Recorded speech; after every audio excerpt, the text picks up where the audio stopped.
भक्तजनों, माताओं, बहनों, सादर जय श्री कृष्ण। हमारे YouTube चैनल में आप सभी का बहुत बहुत स्वागत है। मैं हूं आपके साथ आचार्य धर्मेंद्र शास्त्री। आज हम आपको बताने जा रहे हैं कि 21 जून 2020 रविवार को आषाढ़ माह के कृष्ण पक्ष की अमावस्या को सूर्य ग्रहण हो रहा है। और जब सूर्य ग्रहण होता है तो उसका सूतक ठीक 12 घंटे पहले प्रारंभ हो जाता है।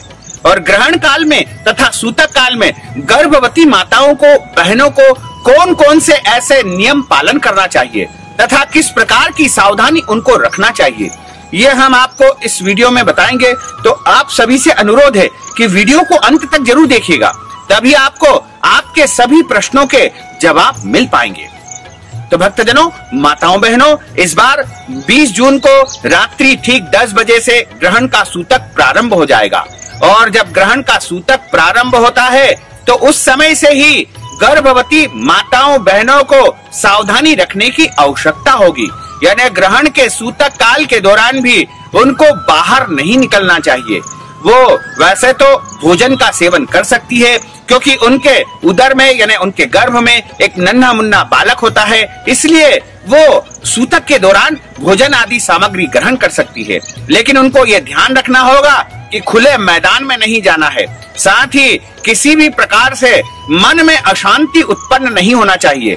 मन उनका परम शांत होना चाहिए, क्रोध नहीं करना चाहिए और किसी से भी उनको ऐसे शब्दों का उपयोग नहीं करना चाहिए जिससे किसी का दिल दुख सके।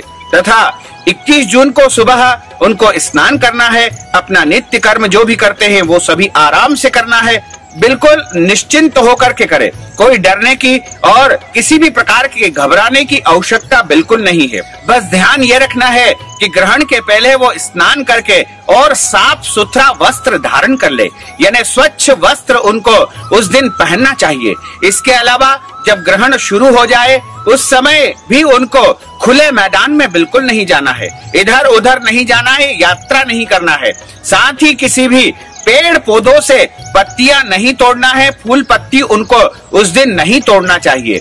इसके अलावा जो गर्भवती माताएं होती है उनके उदर में यानी पेट में एक नन्हा मुन्ना बालक होता है, इसलिए उसकी रक्षा के लिए, चूंकि ग्रहण के समय इस पृथ्वी पर नकारात्मक किरणें प्रभावित होने लगेगी और जब सूर्य ग्रहण होता है तो नकारात्मक किरणें पृथ्वी पर आती है। ऐसे में गर्भवती माताओं के बच्चों के ऊपर विपरीत प्रभाव हो सकता है, इसलिए ग्रहण के दौरान उनको भोजन बिल्कुल नहीं करना है। अन्न का पूरी तरह से त्याग कर देना है।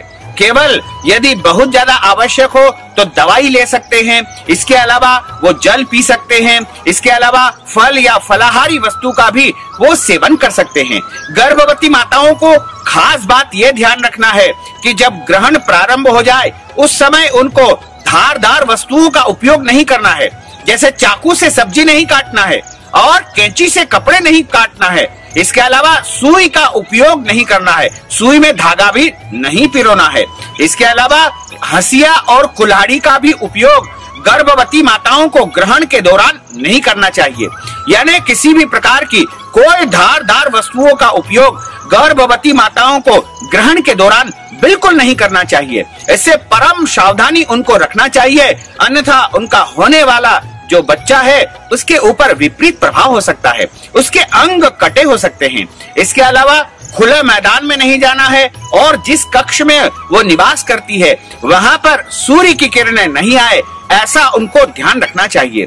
साथ ही उनको सूती कपड़ों के ऊपर या सूती बेडशीट के ऊपर नहीं बैठना है।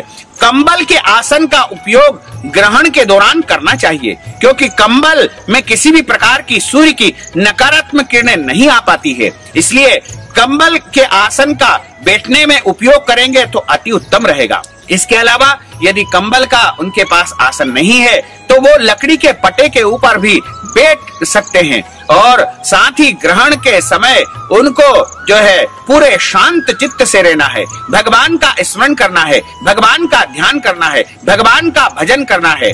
और ग्रहण के समय वैसे माना जाता है कि मल मूत्र का त्याग करना भी वर्जित माना गया है, लेकिन बहुत ज्यादा अत्यावश्यक परिस्थिति में आप मल मूत्र का त्याग कर सकते हैं, उसमें कोई दोष नहीं है, लेकिन प्रयास करें कि कम से कम आप मल मूत्र का त्याग करें।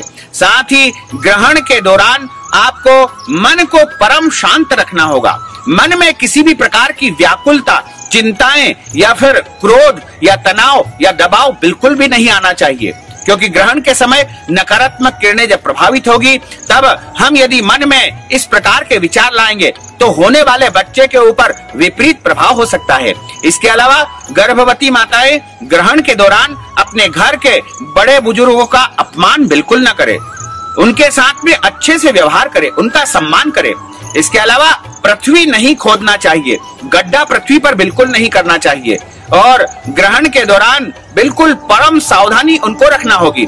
यदि वो चाहती है कि उनका बच्चा सुरक्षित रहे, संरक्षित रहे और अच्छा बालक उनको पैदा हो, तो उनको अपने पेट के ऊपर थोड़ा सा लाल गेरू लगा लेना चाहिए, क्योंकि यदि पेट के ऊपर आप लाल गेरू लगा लेंगे तो वह बच्चा जो गर्भ में है वह सुरक्षित रह सकेगा। यदि आपके घर में लाल गेरू नहीं है तो आप लाल रंग का कुमकुम लगा सकते हैं, हल्दी लगा सकते हैं, केसर लगा सकते हैं, लाल चंदन लगा सकते हैं, पीला चंदन लगा सकते हैं या फिर गोबर, गोमूत्र भी आप लगा सकते हैं। इसके साथ ही गर्भवती माताओं को अनिवार्य रूप से अपने साथ एक तुलसी का पत्ता और कुशा भी रखना चाहिए तथा एक सूखा या गीला नारियल भी अपने साथ रखना चाहिए। इससे ग्रहण की नकारात्मक शक्तियां उनके ऊपर हावी न हो सकेगी और वो पूरी तरह से सुरक्षित रहेगी। इसके अलावा गर्भवती माताओं को ग्रहण के दौरान भगवान का जो महामंत्र है ओम नमो भगवते वासुदेवाय, इस महामंत्र का जाप करते रहना चाहिए। यदि दूसरा कोई महामंत्र है तो उसका भी आप जाप कर सकते हैं, जैसे श्री कृष्ण शरणम ममः या फिर श्री कृष्णाय गोविंदाय गोपी जन वल्लभाय नमः, इस महामंत्र का भी आप जाप कर सकते हैं या फिर अपने इष्ट मंत्र का भी आप इस दौरान जाप कर सकते हैं। साथ ही जो गर्भवती माताएं होती है उनको इस दौरान अपने सिर को खुला नहीं रखना चाहिए, यानी सिर के ऊपर कोई न कोई वस्त्र अवश्य ढक करके रखना चाहिए, अन्यथा सिर के माध्यम से जो है ये आदि व्याधि और राहु दोष शरीर में प्रवेश कर सकता है। इसके अलावा जब ग्रहण समाप्त हो जाए तब स्नान अनिवार्य रूप से करना चाहिए। गर्भवती माताओं को और सुहागिन स्त्रियों को ग्रहण समाप्ति के बाद में सिर धोकर के स्नान नहीं करना चाहिए। अन्य सभी महिलाएं सिर धोकर के स्नान करेगी, बाकी जो सौभाग्यवती महिलाएं हैं, गर्भवती माताएं हैं, वो सिर धोकर के स्नान न करें, यानी बिना सिर धोए उनको स्नान करना चाहिए और हो सके तो तीर्थ जल से स्नान करें, गंगा जल से, यमुना जल से, नर्मदा जल से, समुद्र जल से, गोदावरी जल से या कोई भी तीर्थ का जल आपके पास उपलब्ध है तो उससे अच्छी प्रकार से स्नान करें और स्नान करने के बाद भगवान का पूजन करें, बाल गोपाल लड्डू गोपाल का अवश्य पूजन करें तथा उनसे प्रार्थना करें कि हे प्रभु हमारा बच्चा सुरक्षित रहे, संरक्षित रहे और गुणवान हो, बुद्धिमान हो। इस प्रकार प्रार्थना करें तथा ग्रहण के बाद में गर्भवती माताओं को तिल का दान अवश्य करना चाहिए। तिल का दान करने से राहु दोष समाप्त होते हैं, इसलिए यह तिल का दान गरीबों को कर सकते हैं, ब्राह्मणों को कर सकते हैं, मंदिर में कर सकते हैं। तो इस प्रकार यदि आप सावधानी रखेंगे तो निश्चित तौर से आप सुरक्षित रहेंगे और आपका आने वाला बच्चा भी सुरक्षित हो सकेगा। तो भक्तजनों, माताओं, बहनों, हमने जो ज्ञानवर्धक जानकारी आपको दी है उसको आप अधिक से अधिक लोगों को शेयर करिएगा और कमेंट बॉक्स में अपने विचार अवश्य लिख दीजिएगा।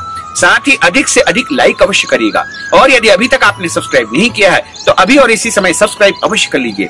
आपको और आपके पूरे परिवार को सादर जय श्री कृष्ण, सादर धन्यवाद।